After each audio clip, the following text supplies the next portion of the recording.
Venimos otra vez con una lección de historia. La otra vez habíamos visto la historia de los relojes. Vamos a tener otra historia. Vamos a ver, no les voy a decir nada, ni a anticipar nada, porque quiero ver a ver cuántos saben ustedes de historia. Vamos a proyectar la primera foto. ¿Quién es este hombre? ¿Nadie sabe quién es este hombre? Nadie sabe. Bien, bueno, vamos a poner allí el título, el nombre. Alexander Graham Bell. ¿Quién es Alexander Graham Bell? ¿Quién sabe? A ver, ¿quién me puede decir quién es?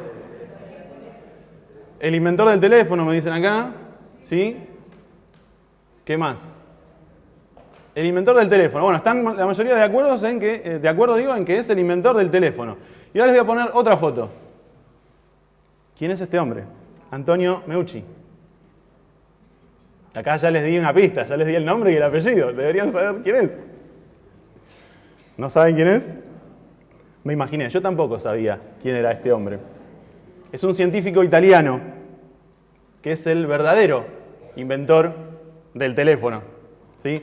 En el año 1854, como su esposa estaba enferma y estaba en cama en la planta alta de su casa, él inventó un sistema para poder comunicarse con ella desde la planta baja, desde su casa. Él estaba en su oficina, entonces podía comunicarse con su esposa.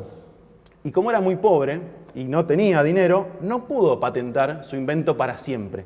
Solamente lo pudo hacer por 2 años, nada más que por 2 años. Y entonces llegó el señor británico Alexander Graham Bell en el año 1876 y dijo: hola, ¿qué tal? Inventé este aparato y quiero patentarlo para siempre. Y entonces todos hasta el día de hoy creemos que este hombre, Graham Bell, inventó el teléfono porque es quien tenía la patente hasta hace muy poco tiempo. Cuando Antonio Meucci se enteró de esto, lo denunció, pero lamentablemente nunca tuvo éxito su reclamo.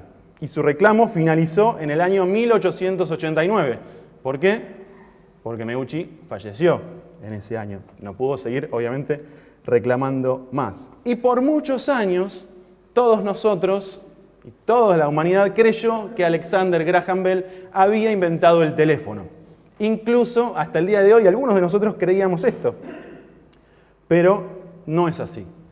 Recién en el año 2002, hace 21 años tan solo, el Congreso de los Estados Unidos aprobó una resolución que decía y que reconocía a Antonio Meucci como el inventor verdadero del teléfono. O sea que desde 2002 toda la humanidad reconoce a este hombre italiano como el verdadero creador del teléfono.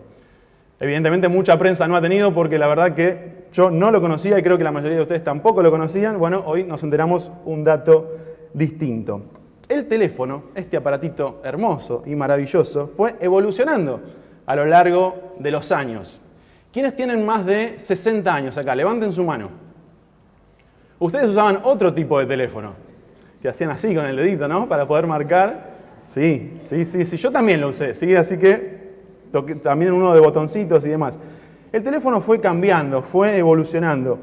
Incluso llegamos hoy, a los teléfonos inteligentes, donde ya son más que simples teléfonos, son computadoras con las que podemos comunicarnos con todo el mundo. Y la evolución de este aparatito tan hermoso y tan maravilloso también cambió la forma en que nos comunicamos. Hoy ya casi nadie, hasta les diría que los menores de 35 o 40 años no usan este aparato para hablar por teléfono, ni para llamar ni para recibir llamados. Incluso los menores, los menores de 25 o 20 años, lo toman hasta como una falta de respeto, que alguien los llame por teléfono. Y esto yo les aseguro que es de esta manera. Antes solamente usábamos este aparato para poder hablar, ¿sí? Para poder comunicarnos con el otro de manera hablada, ¿sí? Y ahora ya no, ahora ya lo hacemos de distintas maneras.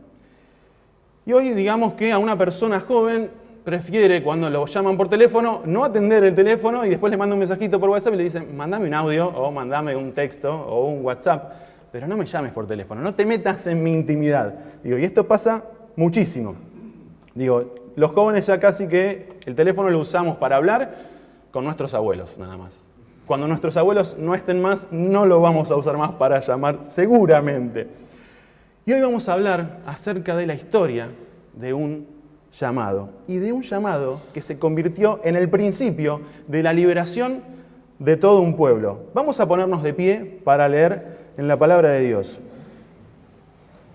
Vamos a abrir en el libro de Éxodo, capítulo 3, versículo 1. Y vamos a ver de qué se trató este llamado tan importante en la historia. Éxodo, capítulo 3, versículo 1. Dice así: apacentando Moisés las ovejas de Jetro, su suegro, sacerdote de Madián, llevó las ovejas a través del desierto y llegó hasta Horeb, monte de Dios.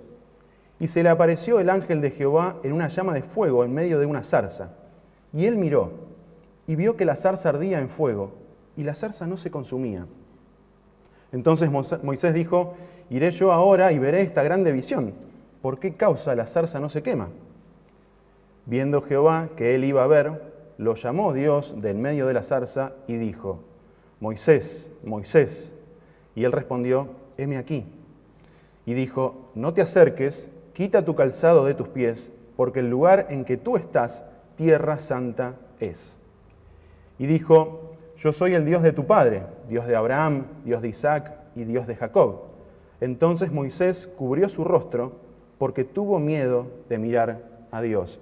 Y avanzamos en el capítulo 4, versículo 10, y vemos el final de este llamado.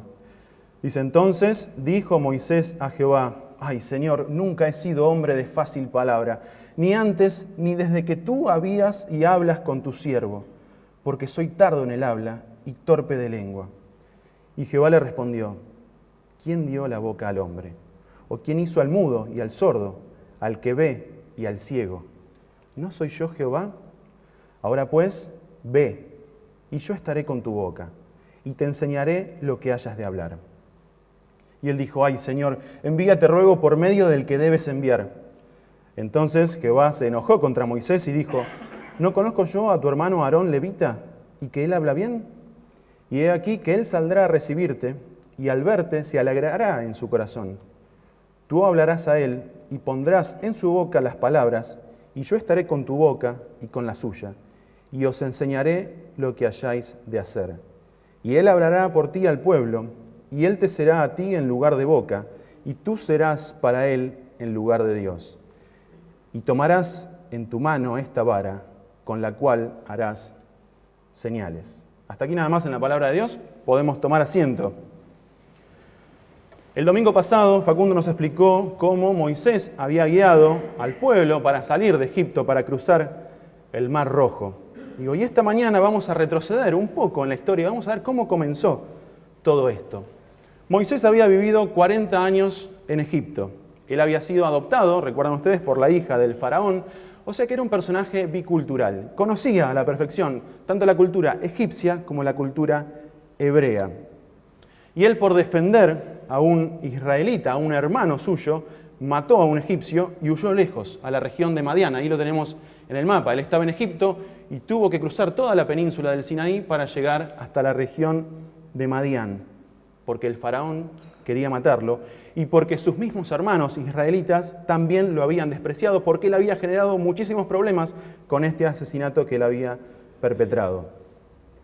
En aquella región, en la región de Madián, él forma su familia y pastorea, como cuenta la palabra de Dios, pastorea las ovejas de su suegro Jetro. Y esa fue su vida desde los 40 hasta los 80 años. Un simple pastor de ovejas. Y un día, rutinario, común y corriente, Moisés estaba pastoreando sus ovejas en Horeb. Lo vemos allí en la parte sur de la península del Sinaí. Él estaba allí pastoreando las ovejas, un día normal, común y corriente, y él observó algo distinto, algo raro. Observó una zarza que estaba prendida a fuego, pero que no se consumía, que no se apagaba. Y era muy común que en aquella zona de desierto el sol hiciera arder estos arbustos, pero lo que era extraordinario era que no se consumiera, que no se apagara. Dios, de alguna manera, había producido un milagro en ese lugar para llamar la atención de Moisés. Y le va a decir: Moisés, Moisés, sacate el calzado, porque este lugar es sagrado, estás delante de la presencia de Dios. Y poco a poco, Dios le va a ir mostrando quién es Él a Moisés a lo largo de toda su vida. Y la pregunta que seguramente Moisés se hizo es, ¿quién es el Dios que llama? Y la pregunta que vamos a tratar de contestar nosotros esta mañana es, ¿quién es ese Dios que llamó a Moisés? En primer lugar, es el Dios todopoderoso, que tiene poder sobre la naturaleza, que podría hacer que esa zarza estuviera ardiendo permanentemente y que no se consumiera. Es el Dios también soberano, que gobierna sobre toda la tierra, que tiene autoridad y control incluso sobre las máximas autoridades terrenales. Y aunque incluso el faraón, que era la máxima autoridad de ese momento, no iba a poder resistir en el futuro. Lo está llamando a Moisés también el Dios santo. Él, al hacerlo descalzarse, le estaba indicando la actitud que tenía que tener, una actitud reverente hacia el Señor. Era de alguna manera un símbolo de humildad, un símbolo de respeto ante la majestad de Dios. Él le estaba diciendo, cuidado, estás delante del Dios santo, que se distingue del hombre pecador. Entonces tenés que quitarte el calzado, porque este lugar es santo. El Dios también que lo estaba llamando es el Dios que conoce al hombre. Él le dice, Moisés. Moisés, se lo dice 2 veces. Lo llama por su nombre. Sabía perfectamente Dios quién era ese hombre, quién era Moisés. Y esto a nosotros quizás no nos llama la atención, pero en aquel tiempo para los israelitas el nombre representaba a la persona. No era simplemente saber cómo se llamaba y ya digo, bueno, se llama Lucas y listo, o se llama Moisés y listo. Digo, el nombre representaba a la persona. Entonces, conocer el nombre de la persona era de alguna manera conocer su historia, conocer su carácter, conocer la misión que esa persona tenía en el mundo. El Dios que lo estaba llamando también es el Dios que cumple sus promesas, el Dios del pacto. Él no se presenta como un nuevo Dios. Él dice, yo soy el Dios de Abraham, de Isaac y de Jacob. O sea, el Dios de tus antepasados, el Dios de tus padres. El pueblo sí se había olvidado del pacto. El pueblo de Israel sí se había olvidado del pacto que tenían con Dios. Pero Dios no se había olvidado de esto. Y Él había hecho una promesa y había llegado el momento de cumplir esa promesa. Él les había dicho que iban a vivir en una tierra que fluía leche y miel, la famosa tierra prometida. Y había llegado el momento entonces de cumplir con lo que Dios había prometido. Es el Dios también que escucha a su pueblo. Este Dios también estaba llamando a Moisés. Le dice, vi cómo sufre mi pueblo en Egipto y escuché sus súplicas. Por 400 años ellos estuvieron quejándose permanentemente y sufriendo bajo la esclavitud de los egipcios y suplicándole a Dios, por favor, sácanos de acá. No es un Dios de ninguna manera que es ajeno a la realidad de los seres humanos. No es ajeno a la realidad de cada uno de nosotros. Él presta atención cuando sus hijos lo buscan con sinceridad. Y por último, es el Dios que siempre está presente. Moisés se va a quejar y va a poner una objeción y dice, ¿quién soy yo para ir ante el faraón y liberar al pueblo? Y el Señor le va a contestar, yo estaré contigo. Yo voy a estar ahí con vos. No te voy a dejar solo. Le promete que lo va a guiar, que va a estar con él y que lo va a acompañar hasta el final. Y le asegura también que lo va a proteger. La misión que tenía Moisés era tremenda, era muy difícil. Tenía que presentarse delante del faraón. Ustedes imagínense, delante del rey del mundo, podríamos decir, del mundo conocido, y tenía que decir, vengo a liberar a mi pueblo y me los voy a llevar de acá. Imposible era la misión. Era muy peligrosa la misión que Dios le estaba proponiendo. Y sin embargo Dios le dice, yo voy a estar ahí con vos, no te voy a dejar solo. Y le asegura por sobre todas las cosas también fuerzas para poder afrontar esta misión que se venía en adelante. Y recién veíamos la primera objeción que Moisés había tenido. Y pasamos a la segunda objeción. La segunda objeción de Moisés le dice, si me preguntan quién me envía, ¿qué les voy a decir? Y la respuesta de Dios es maravillosa. Yo soy el que soy. Contundente.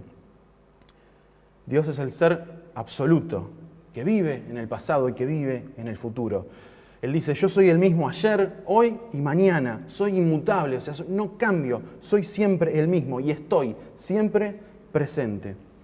Y soy una persona activa, que existo permanentemente, que no tengo principio ni tengo final. Y de alguna manera también se estaba diferenciando de los ídolos de barro, de esos ídolos egipcios. Y él reafirma la idea de que es el único Dios. Ese es el Dios que estaba llamando a Moisés.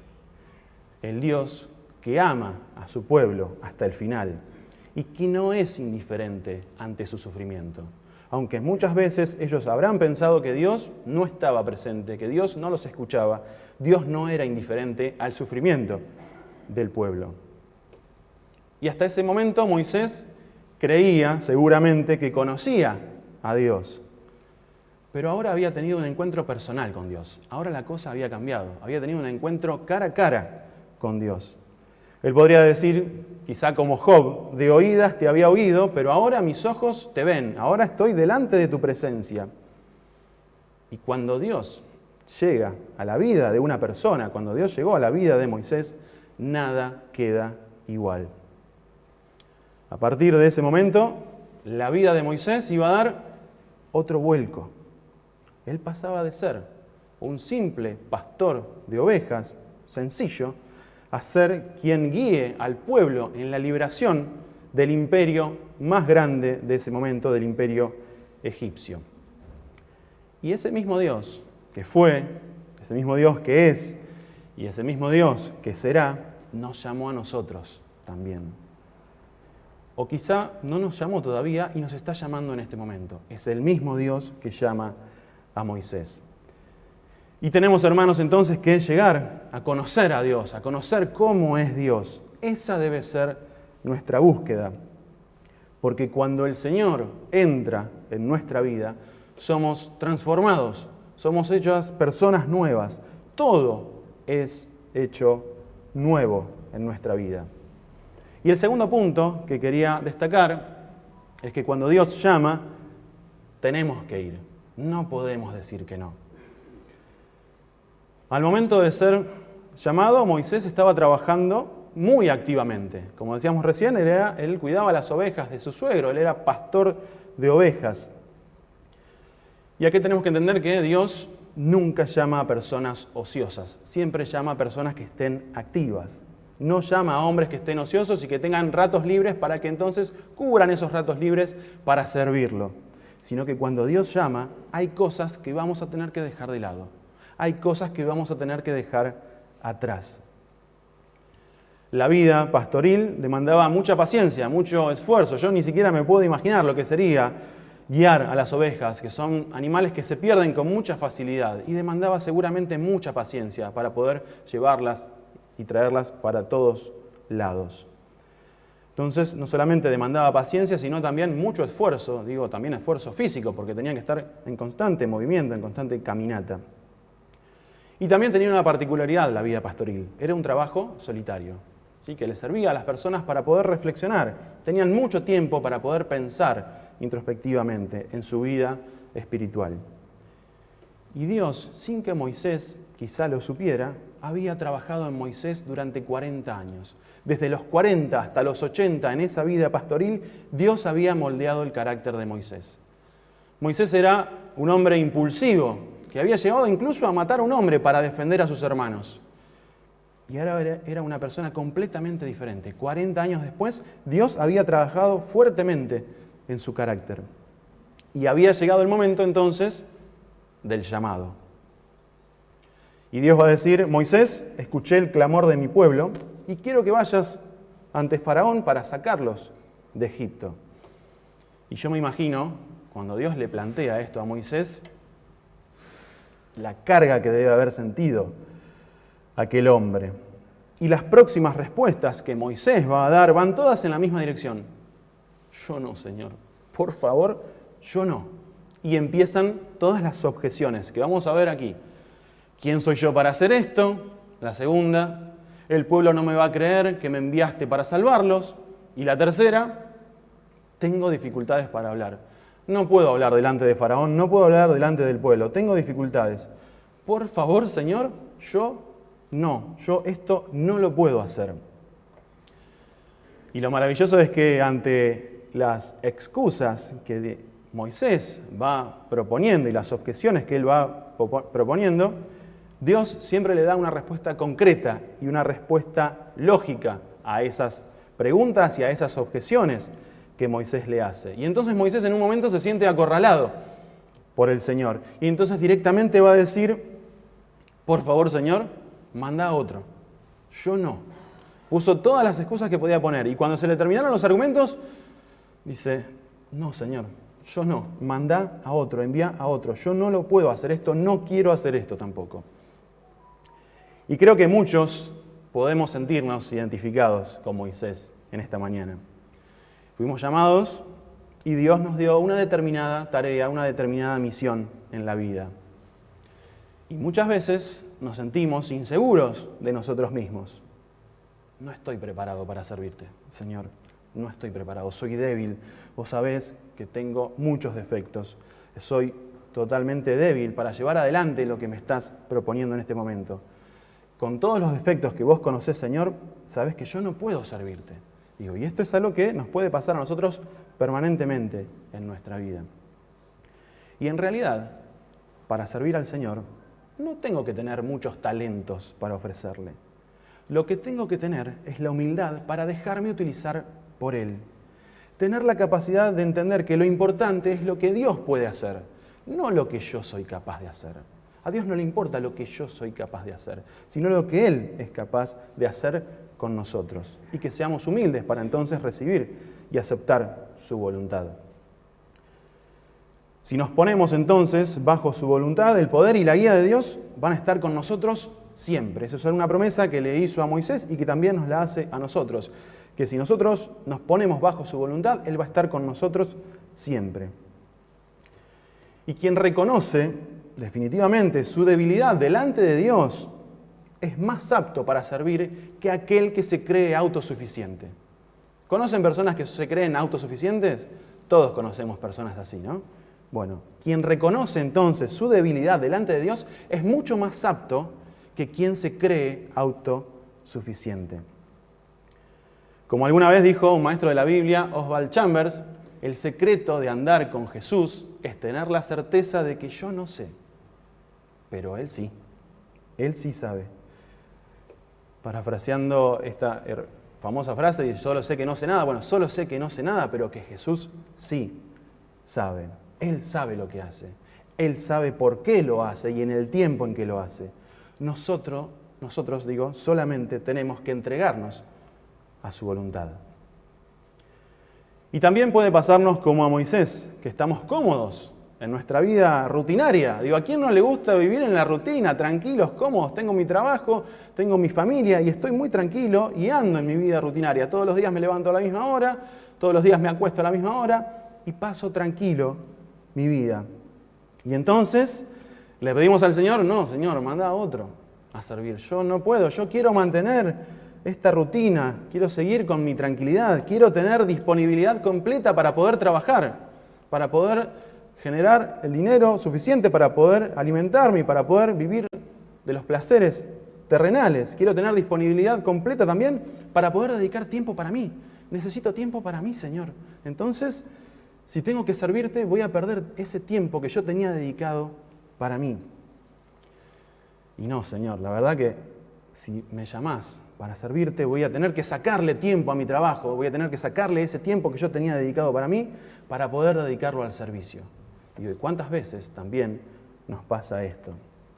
Y yo pensaba mientras preparaba el sermón que podríamos poner a muchos de nuestros hermanos como ejemplo de entrega al Señor. Y en particular esta mañana pensaba en los tutores de jóvenes. Ayer a la tarde fue un día hermoso, un día de sol, donde podrían ellos haber salido a cualquier lado a disfrutar de ese día de sol. Y los tutores de los jóvenes estaban acá, en este lugar, sirviendo al Señor. Son un ejemplo realmente de entrega al Señor.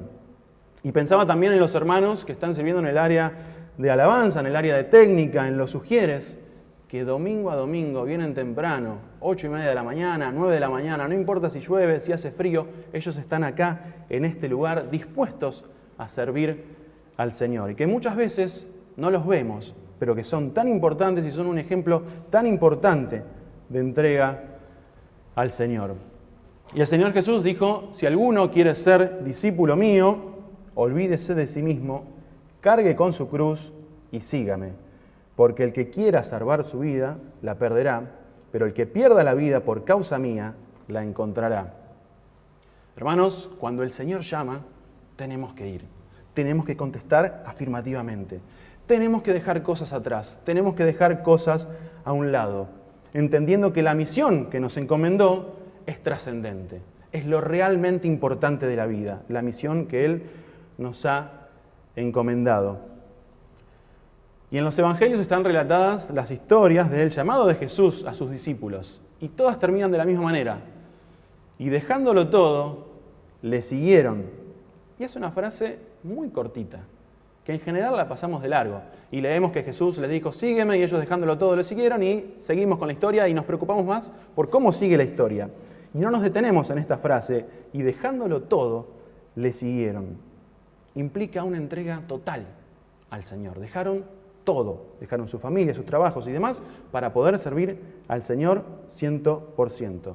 Implica una transformación en sus prioridades, en su escala de valores, una forma distinta de ver el mundo y un deseo de enfocarse en lo realmente trascendente en la vida. Todo eso implica esta frase, y dejándolo todo, le siguieron. El llamado del Señor entonces implica que nuestra vida, hermanos, va a cambiar. Definitivamente, cuando el Señor nos llama, nuestra vida cambia. Pero no tenemos que entender esto como una carga, ¿sí? Porque hasta ahora lo venimos diciendo de esta manera y lo podemos llegar a sentir como una carga. Y esto no es así. El llamado del Señor es un privilegio para cada uno de nosotros. Piensen ustedes por un segundo la cantidad de miles de millones de personas que existen hoy sobre la faz de la tierra. Y Dios se fijó en mí. Dios se fijó en cada uno de nosotros para que lo sirvamos. Ese es el verdadero privilegio. Que a pesar de la cantidad de gente que existe sobre la faz de la tierra, Dios se fijó en mí y me pide que lo sirva. Moisés también tenía miedo de ser rechazado. Otra vez por su propio pueblo ya había sido rechazado. Y también, obviamente, ser rechazado por el faraón y por los egipcios. Y qué miedo también nos da a nosotros ser rechazados. Ser un siervo de Dios comprometido conlleva que muchas veces nos van a rechazar en la vida, porque no nos regimos por los mismos valores que se rige el mundo, porque vamos contra la corriente, siempre vamos contra la corriente y cada vez más. Y el miedo al rechazo muchas veces puede hacernos renunciar. En el Nuevo Testamento tenemos algunos ejemplos de cristianos que fueron rechazados en su sociedad. Pienso en el apóstol Pablo, que fue encarcelado, fue torturado y fue perseguido también. O sea, él fue rechazado realmente por su sociedad. O el mismísimo Jesús, fue crucificado y fue completamente rechazado por toda aquella sociedad que pretendía no solamente eliminarlo a él, sino eliminar todas sus enseñanzas. Y ante esto, el Señor nos dice, gócense y alégrense, porque su galardón es grande en los cielos, porque así persiguieron a los profetas que fueron antes que ustedes. Vivimos en un mundo que cada vez es más hostil contra los cristianos. Y sin embargo, nos tenemos que gozar cuando nos persigan, cuando nos rechacen. Y no porque estamos alienados, no porque somos locos, sino porque miramos ese galardón, ese premio que es grande. Porque en el momento en que seamos rechazados y perseguidos, el Señor va a estar más cerca que nunca de nosotros. Porque cada vez que somos perseguidos o que somos rechazados en nuestra vida, tenemos la oportunidad de demostrar nuestra fidelidad al Señor y que esa fidelidad sirva de testimonio para las personas que nos rodean, para que esas personas también se acerquen a su presencia. Más allá de todas las excusas que podamos poner, que a veces son justificadas y a veces son injustificadas, cuando Dios llama, hermanos, no nos podemos esconder, tenemos que ir. Piensen ustedes que Él en su amor entregó a su único Hijo para salvarnos. Entonces nosotros no podemos echarnos atrás cuando nos llama para seguirlo. Él entregó lo más preciado que tenía, Entregó a su Hijo en la cruz por cada uno de nosotros. Y después cuando nos llama, a veces nosotros decimos, no, Señor, manda a otro. Es tiempo entonces de dejar la comodidad y el miedo a un lado, dejar la comodidad y el miedo atrás y jugarnos por nuestro Señor. Y para ir terminando, vamos a ver el resultado del llamado que tuvo Moisés. Moisés va a poner otra objeción y va a decir que él es torpe de lengua, ¿sí? Que le cuesta hablar fluidamente delante de las personas. Y eso sí, era una objeción, era una excusa, tal cual, pero también estaba reconociendo una debilidad. Él tenía una falencia. ¿Cómo voy a hablarle al faraón si no puedo hablar fluidamente? ¿Cómo me voy a presentar delante de mi pueblo si no puedo hablar fluidamente? Y yo creo que era justificada esta excusa que él estaba poniendo. Pero la respuesta de Dios es maravillosa y la vamos a ver. Dice, ¿y quién le ha dado la boca al hombre? ¿Quién sino yo lo hace mudo, sordo, ciego o que pueda ver? Así que andá, que yo estaré contigo cuando hables y te enseñaré lo que debes decir. Dios conoce que somos débiles. Dios conoce que tenemos defectos, que no somos perfectos. Que incluso Él por su propia cuenta podría cumplir con sus propósitos sin necesidad de nosotros. Y a pesar de eso, nos llama a cada uno de nosotros. Es como un padre que tiene que hacer una reparación en su casa y llama a su hijo chiquito para que lo ayude.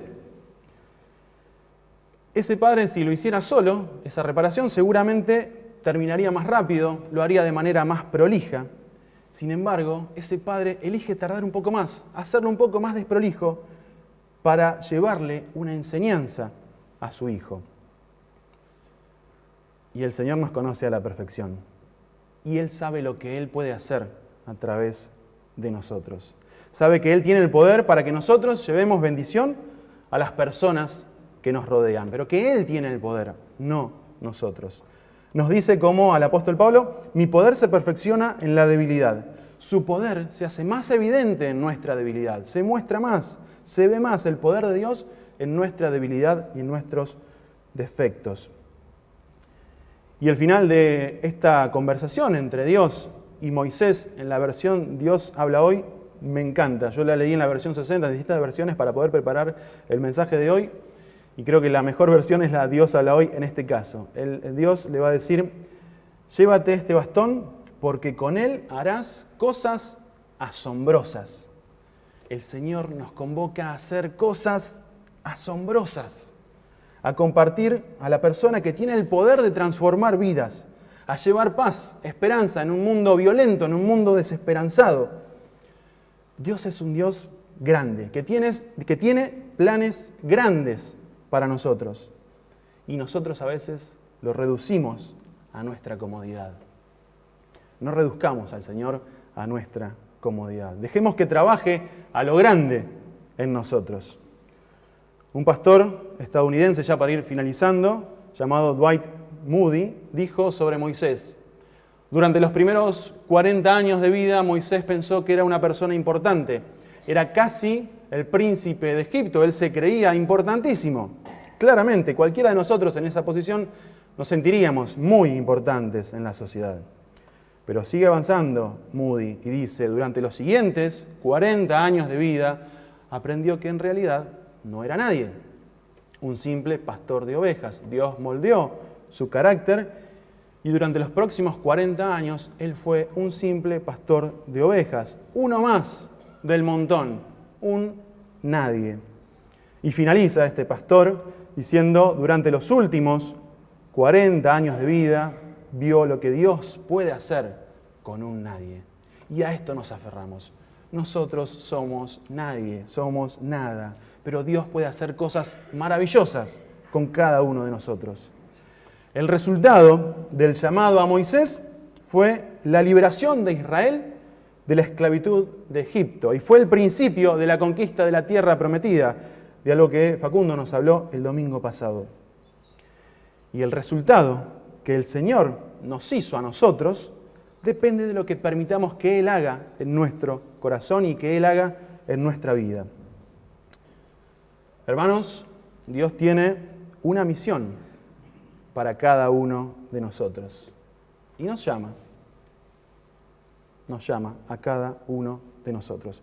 Y seguro que vamos a poner objeciones, seguro que vamos a poner excusas y seguro que vamos a tener la oposición del mundo, el rechazo del mundo cada vez más. Pero lo importante es que si lo dejamos actuar con libertad, Él tiene grandes planes para nosotros.